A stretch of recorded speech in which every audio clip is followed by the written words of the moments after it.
Olá, a paz do Senhor Jesus, meus amados irmãos e minhas amadas irmãs. Chegamos à aula de número 3 do curso de Escatologia da Alma. É importante, antes de você assistir a aula 3, você primeiro assistir a aula de número 1 e também a aula de número 2, pois as aulas são uma continuidade. E se você começar o curso da aula 3, algumas coisas você não vai entender. Então faça certinho. Eu vou deixar na descrição do vídeo o link da aula 1, da aula 2, e você vai seguindo certinho. Amém? Hoje, na aula 3 da nossa série de Escatologia da Alma, estaremos estudando as diversas posições sobre a origem da alma.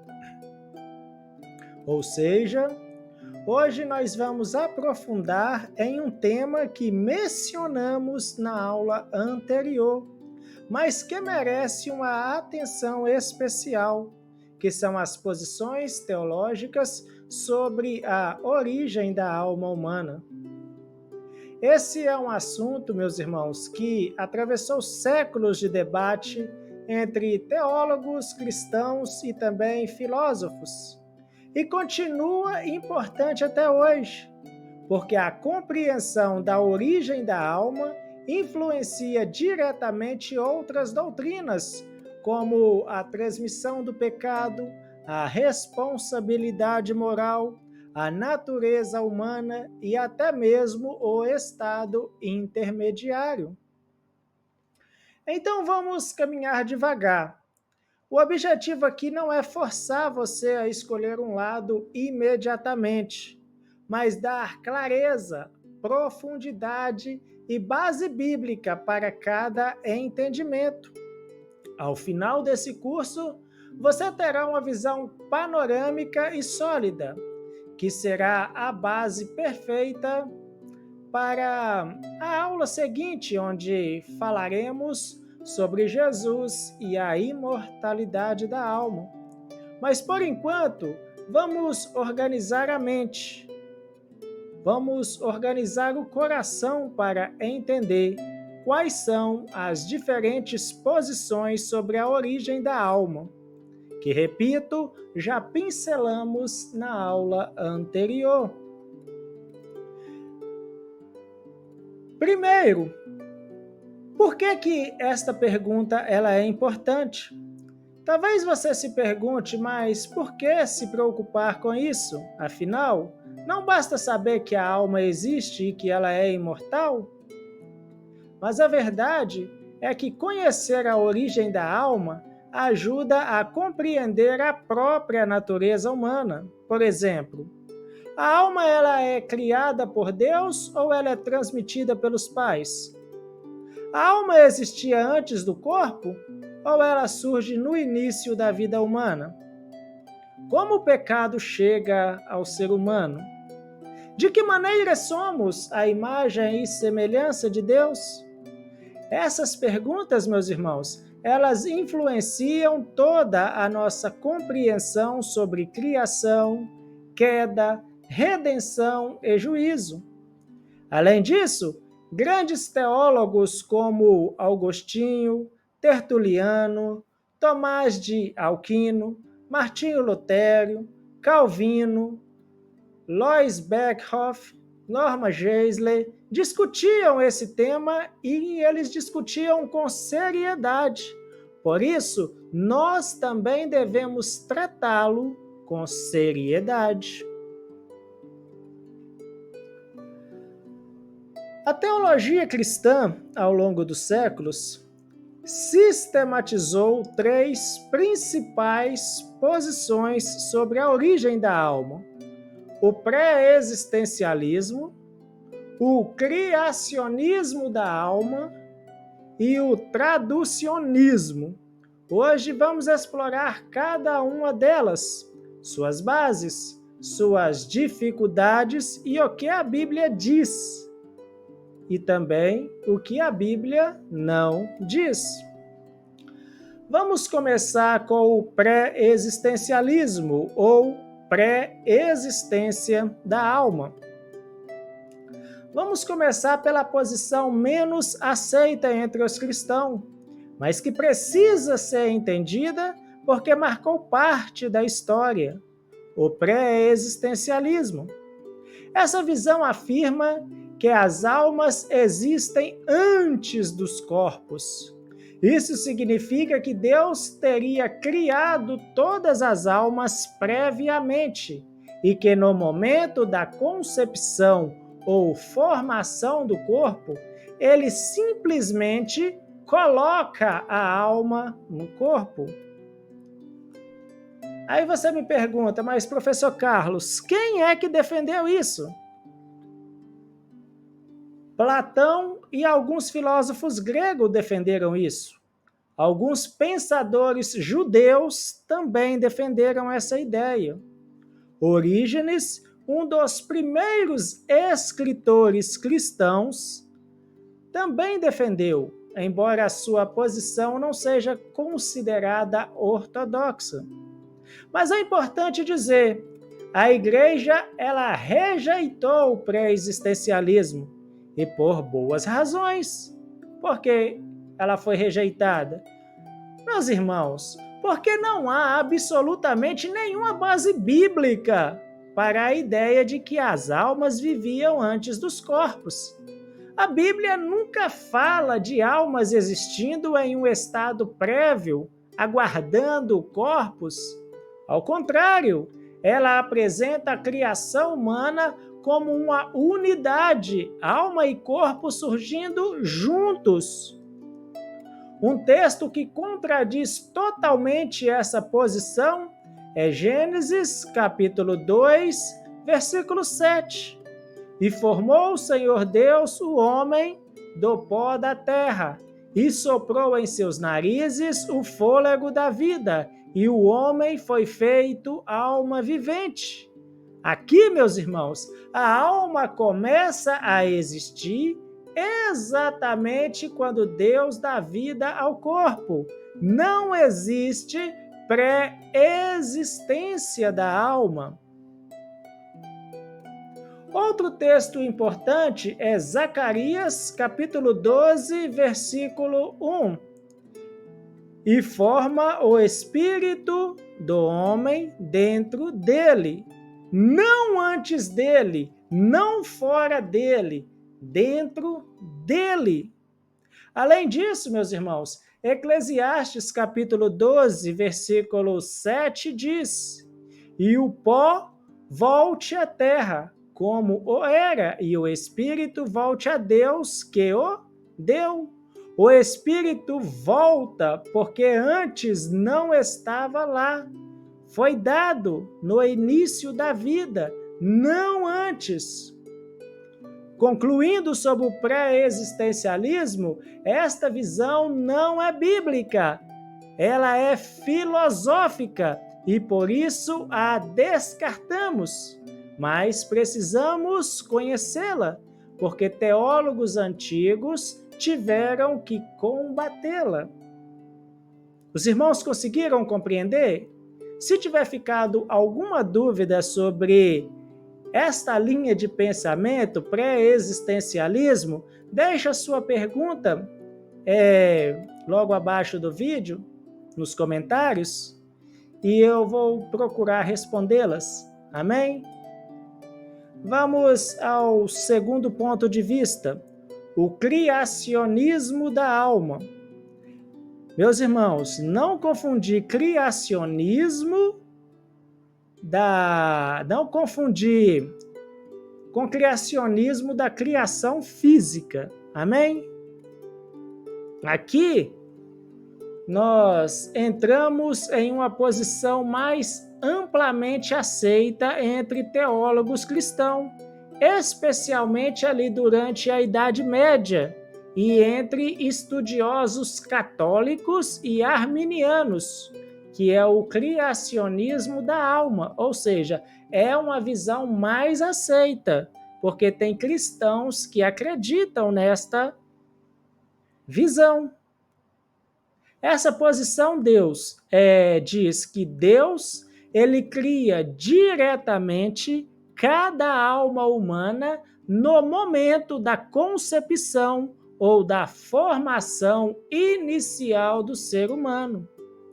Quem defendeu essa posição? Anselmo, Tomás de Aquino, John Wesley, Norma Geisler. Qual é a lógica desta visão? O argumento central é simples. A alma é espiritual. O que é espiritual não pode ser gerado por processos biológicos. Assim, o corpo seria fruto da reprodução humana, mas a alma seria uma criação direta de Deus. Eles argumentam também que se a alma fosse transmitida pelos pais, o pecado original teria que ser explicado de outra forma. E nem todos concordam que a alma pode ser transmitida infectada. Quais são os textos usados pelos criacionistas? O texto mais citado deles é o de Zacarias, capítulo 12, versículo 1, e forma o espírito do homem dentro dele. Para eles, isso indica uma ação criadora direta de Deus em cada pessoa. Outro texto muito usado é o de Hebreus, capítulo 12, verso 9, porque Deus é o Pai dos Espíritos. Eles interpretam isso como Deus cria cada espírito individualmente. Quais são os pontos fortes da visão criacionista? Afirmar que a espiritualidade pura da alma. Eles afirmam uma espiritualidade pura. Mantém a santidade de Deus como Criador. E explica, para alguns, a individualidade psicológica das pessoas.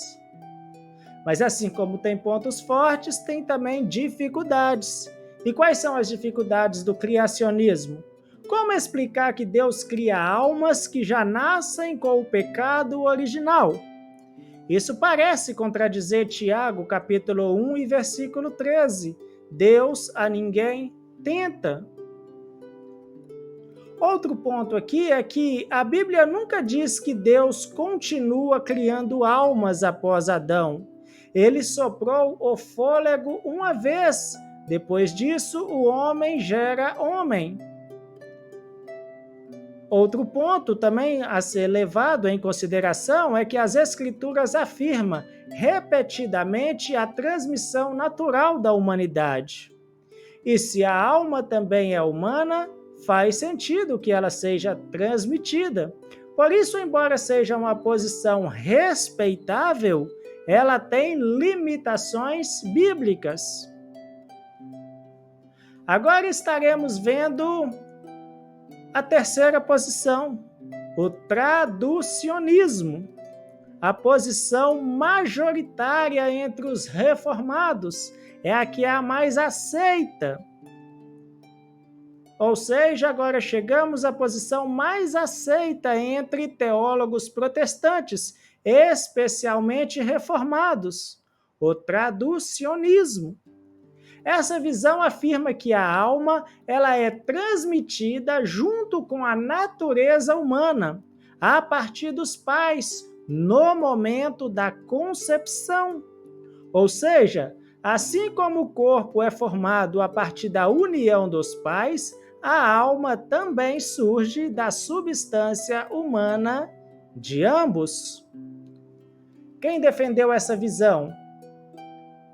Tertuliano, o primeiro grande defensor desta visão, Martinho Lutero, Jonathan Edwards, Augusto Strong, Louis Beckhoff, a maioria dos teólogos reformados. E qual que é a lógica desta visão? A Bíblia afirma, ou seja, a Bíblia apresenta a humanidade como um todo, unida em Adão. Se o corpo é transmitido naturalmente e a alma é parte essencial da humanidade, então ela também é transmitida naturalmente. Além disso, isso explica de maneira simples a transmissão do pecado original. Textos usados pelos traducionistas. O texto mais importante é Gênesis capítulo 5, versículo 3. E Adão viveu 130 anos e gerou um filho à sua semelhança, conforme a sua imagem. A imagem de Deus inclui alma racional, moralidade, capacidade espiritual, personalidade. Portanto, a alma ela é transmitida. Outro texto central é Romanos, capítulo 5, verso 12. Assim como por um homem entrou o pecado no mundo e pelo pecado a morte, assim também a morte passou a todos os homens. Isso implica que o pecado ele é herdado. A natureza humana é herdada. A alma herdada recebe a corrupção herdada. Quais são os pontos fortes da visão traducionista? Explica melhor o pecado original. A alma já nasce decaída porque vem de pais decaídos. Condiz melhor com a união do gênero humano em Adão. Ela harmoniza-se com o fato de que Deus não sopra novamente vida em cada pessoa. E por último, essa visão ela evita o problema de Deus criar diretamente algo que já nasce pecaminoso. Qual que é a dificuldade dessa visão? Como explicar que algo espiritual pode ser transmitido por pais humanos? Esse é um grande desafio dessa visão. A resposta mais comum é que a transmissão é da natureza humana integral, não de matéria espiritual. Alguns argumentam que Zacarias capítulo 12, verso 1, fala da criação direta, mas outros afirmam que o verbo formar ali se refere ao ato inicial da criação da humanidade. Agora vamos comparar as posições lado a lado. Primeiro, nós temos o pré-existencialismo, que diz que as almas existiam antes dos corpos, e é uma visão rejeitada pela Bíblia. Depois nós temos o criacionismo da alma, que diz que Deus cria cada alma diretamente. Essa visão ela é forte no catolicismo e em alguns teólogos arminianos. E esta visão tem dificuldade em explicar o pecado original. E por fim, nós temos o traducionismo, que explica alma e corpo transmitido pelos pais, explica o pecado original e que é forte entre os reformados. Mas daí, agora você me pergunta, e o que a Bíblia realmente enfatiza? Boa pergunta. A Bíblia não diz explicitamente Deus cria cada alma independente, nem diz que os pais transmitem a alma. Mas ela dá indícios fortíssimos de que o ser humano é uma unidade. A vida começa na concepção. A alma existe desde o primeiro instante de vida. O pecado é herdado. A imagem é transmitida.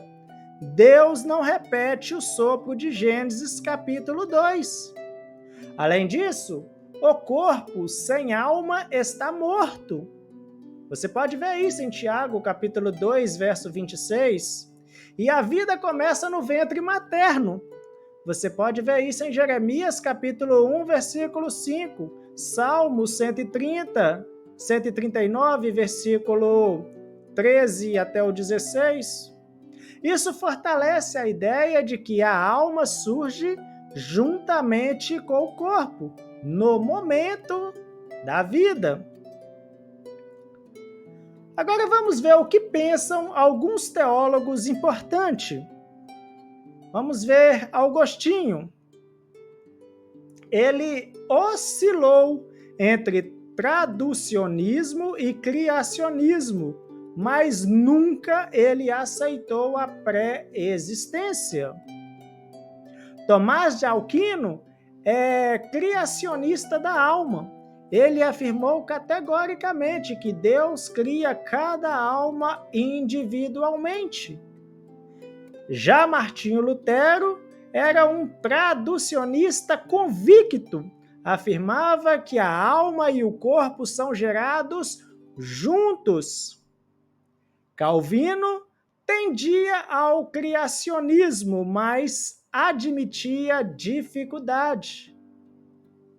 Louis Berkhoff era um defensor firme do traducionismo. Afirmou que essa é a visão mais coerente biblicamente. Já Norman Geisler é um criacionista, mas reconhece que o assunto não é doutrina fechada. Meus irmãos, eram teólogos que estudaram muito, conheciam muito a Bíblia, para você ver o quão é difícil essa matéria. Ela não é simples, ela exige estudo, ela exige disciplina. Um exemplo bíblico usado pelos traducionistas é Eva. A alma de Eva não foi soprada diretamente por Deus. O texto diz, e da sua costela, e da costela que o Senhor Deus tomou do homem, formou uma mulher. Gênesis capítulo 2, versículo 22. Isso implica que a alma de Eva veio derivada de Adão, não de um novo sopro. Outro exemplo é Caim e Abel. Quando Eva dá à luz, ela disse, alcancei do Senhor um varão. Gênesis capítulo 4, versículo 1. Isso mostra que Deus é o autor da vida, mas por meio do processo de geração. O texto não diz que Deus criou a alma diretamente naquele momento. Agora uma frase que Berkhoff que resume o assunto. Louis Berkhoff afirmou: a melhor explicação da origem da alma é que ela é transmitida juntamente com a natureza humana, pois assim preserva a unidade do gênero humano e da doutrina do pecado original. Meus irmãos, vamos à conclusão da aula 3. Para encerrarmos essa aula, eu quero que você saia com 3 convicções bem claras. A primeira, a Bíblia não ensina a pré-existência da alma. Isso é filosofia, não escritura. Segundo, o criacionismo da alma é possível, mas tem dificuldades bíblicas importantes. E terceiro, o traducionismo é biblicamente mais consistente. Ele explica a unidade da humanidade, a transmissão da imagem, a presença do pecado desde a concepção e a ausência de um novo sopro criativo após Adão. Mas sempre é importante lembrar, a origem da alma não muda o fato de que ela é criada por Deus e responsável diante dele. Independente da posição, a alma humana tem origem divina. não no sentido de divindade, mas no sentido de que é fruto da ação criadora de Deus na humanidade. Meu irmão, minha irmã, ficaremos por aqui com a aula de número 3. Espero você na aula de número 4. Se tiver dúvidas a respeito do que eu coloquei aqui, deixe a sua dúvida no comentário e eu procurarei, na medida do possível, responder. Mas já aviso, não vou ficar entrando em debates intermináveis nos comentários, porque existem outras posições. Amém, meus irmãos? Fiquem todos na preciosa paz de nosso Senhor e Deus Jesus Cristo e até a aula de número 4.